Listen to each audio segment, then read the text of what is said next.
ডানে বামে।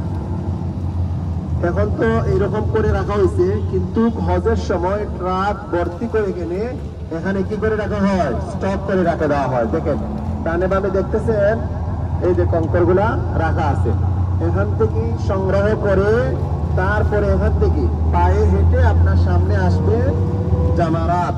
জামারাত যেখানে আমরা গতকালকেও দেখছিলাম, এই জায়গার মধ্যে শয়তানের 3টা প্রতিকৃতি আছে, ছোট বড় মাঝারি। ওই সমস্ত জায়গাগুলোর মধ্যে শয়তানকে পাথর মারার জন্য হাজী সাহেবগণ এই জায়গা থেকে পাথরগুলা সংগ্রহ করে নিয়ে যাবেন। নিয়ে গিয়ে সামনে আসতেছে, আপনাদেরকে যে বলছিলাম জিলহজ মাসের 7 তারিখ অথবা 8 তারিখ নিজ নিজ হোটেল থেকে ইহরাম করে এই জায়গার মধ্যে এসে মিনার তাঁবুর মধ্য থেকে আপনার কোন তাঁবু, লক্ষ লক্ষ হাজার হাজার মানুষের মধ্য থেকে আমার তাঁবুটা কোনটা সেটা আমাকে চিহ্নিত করে ওই তাঁবুর মধ্যে গিয়ে প্রথম অবস্থান করা।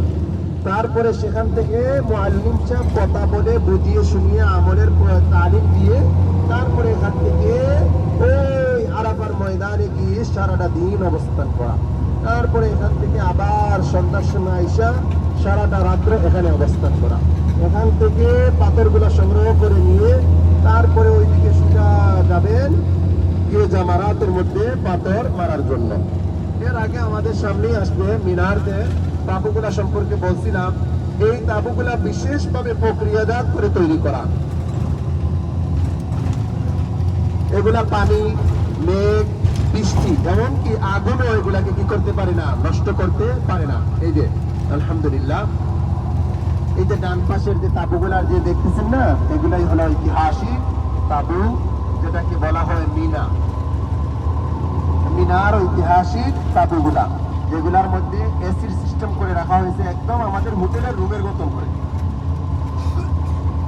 এই রুমগুলা নিজে চিহ্নিত করে প্রাথমিকভাবে আইসা নিজে এখানে অবস্থান করা, তারপরে এখান থেকে বের হয়ে বাকি আমলগুলা করে নেওয়া। এই মিনার এই তাঁবুগুলা শেষ করার পরে সামনে আসতেছে মিনার স্টেশন, রেল স্টেশন। মিনার রেল স্টেশনের সাথেই লাগানো আছে ময়দানে মুহাসসার, যেখানে আল্লাহ তাআলা ওই হস্তি বাহিনীকে কি করে দিয়েছিলেন, ধ্বংস করে দিয়েছিলেন। আল্লাহর রাসূল সাল্লাল্লাহু আলাইহি ওয়াসাল্লাম বলেন, তোমরা যখন সেই ময়দানে মুহাসসার অতিক্রম করবা একটু দ্রুততার সাথে অতিক্রম করবা, কেননা আল্লাহ তাআলা যে জায়গার মধ্যে গজব নাযিল করছেন সেখান থেকে পরহেজ করে থাকাই উত্তম। সামনে আসতেছে আমাদের মাথার উপরে হলো মিনার স্টেশন, রেল স্টেশন।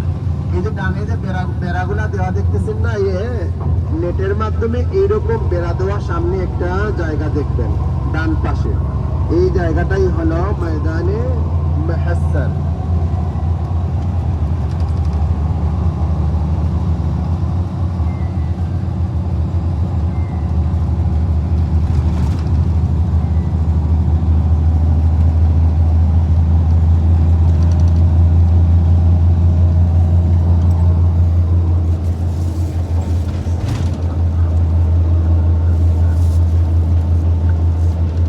তারপরে আসতেছে মাযবাহ ইসমাঈল আলাইহিস সালাতু ওয়াস সালাম, যেখানে ইসমাঈল আলাইহিস সালাতু ওয়াস সালামকে নিজের বাবা কুরবানি করার জন্য পাহাড়ের উপরে একটা খাম্বা আছে। এই খাম্বার হলো সেই ঐতিহাসিক জায়গা যেখানে নিজের সন্তানকে শোয়াইছিলেন। দেখতেছেন বাম পাশে পাহাড়ের উপরে সাদা রঙের একটা খাম্বা দেখতেছেন, এই হলো সেই জায়গা যেখানে ইব্রাহিম আলাইহিস সালাতু ওয়াস সালাম নিজের সন্তানকে এখানেই কুরবানি করার জন্য শোয়াইছিলেন। কিন্তু আল্লাহ তাআলা বেহেশতের জানোয়ারের দ্বারা সেই কুরবানিটাকে কবুল করে নেন। সেই জায়গাটা এখনো পর্যন্ত চিহ্নিত হয়ে আছে।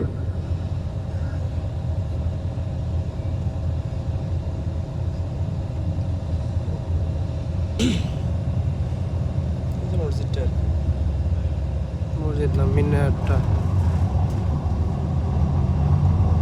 ওদেরকে বিশেষভাবে এই জায়গার মধ্যে হজ করার সময় ওইখানে রাখা হয়, অর্থাৎ ওনারা রাষ্ট্রীয়ভাবে এখানে অবস্থান করে তাদের আমলগুলা ওনারা করে থাকেন। লাল রঙের 6টা বিল্ডিং। আমরা মসজিদ আল খায়েফের মিনার দেখতে পাইতেছি। এই মসজিদটা বিশাল এবং অঙ্কর নিয়ে সেখানে পাথর মেরে তারপরে হজের আনুষ্ঠানিকতা শেষ হয়ে যায়, সেই হলো জামারাত। ডান দিকে তাকান, দেখবেন মিনার, ঐতিহাসিক তাঁবুগুলা নজরে আসতেছে। হাজার হাজার তাঁবুর মধ্যে এখন চিন্তা করে দেখেন কোনটা আমার তাঁবু, এটা আমাকে চিহ্নিত করতে হবে, করে তারপর এখানে অবস্থান করা। যত দূর চক্ষু যাবে খালি তাঁবু আর তাঁবু, এটাই হলো মিনার। ডানে বামে মিনা এবং বাম পাশে হলো জামারাত। আর এই লাল বিল্ডিং এ থাকে সব মন্ত্রী, মিনিস্টার, সরকারি গভর্নমেন্ট লোকেরা বিভিন্ন দেশে জিয়ারত করার জন্য, দেখার জন্য। এটাই হলো পাথর মারার জামারত 1 2 3, ছোট মাঝারি বড়। ছোট, এটা ছোট মাঝারি বড়, সাগির ওসাত কে। কোন জায়গায় পাথর মারে? 3 জায়গায়। এই 3 জায়গায় শয়তান।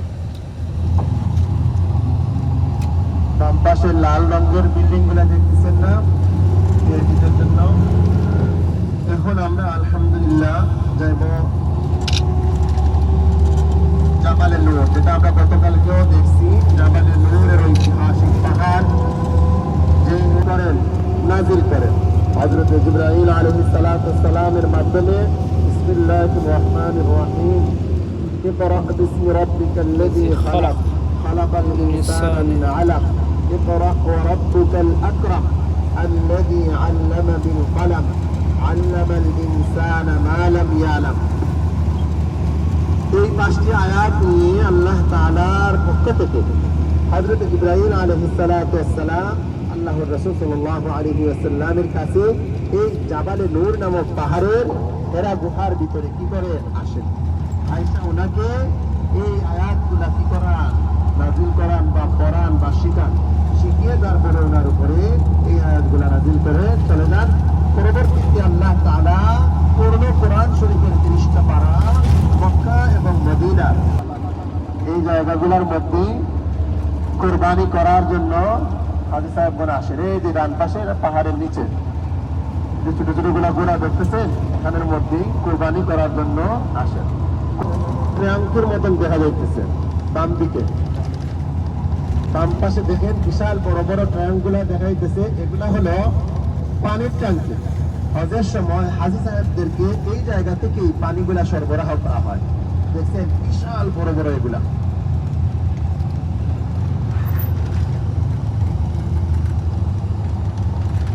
তো আল্লাহ তাআলা আল্লাহর রাসূল সাল্লাল্লাহু আলাইহি ওয়াসাল্লাম এই পাহাড়ের সাথে জড়িয়েছিলেন। আমার অনেক আম্মাজানেরাও খাবার দাবার রান্না করে এখানে নিয়ে আসছিলেন। অনেক সাহাবায়ে কেরাম আল্লাহর রাসূলের সাথে দেখা সাক্ষাৎ করতেও সেই পাহাড়ের মধ্যে উঠতেন। আল্লাহর রাসূল অনেক কষ্ট নিয়ে হারামের মধ্যে ঢুকতে পারতেন না কাফের মুশরিকদের অত্যাচারে। এই জায়গাটার মধ্যে দেখেন কত দূর হারাম শরীফ, আর উনি কত দূর আইসা আল্লাহ তাআলার ইবাদত বন্দেগী করতেন। কতটা কষ্ট হলে, কত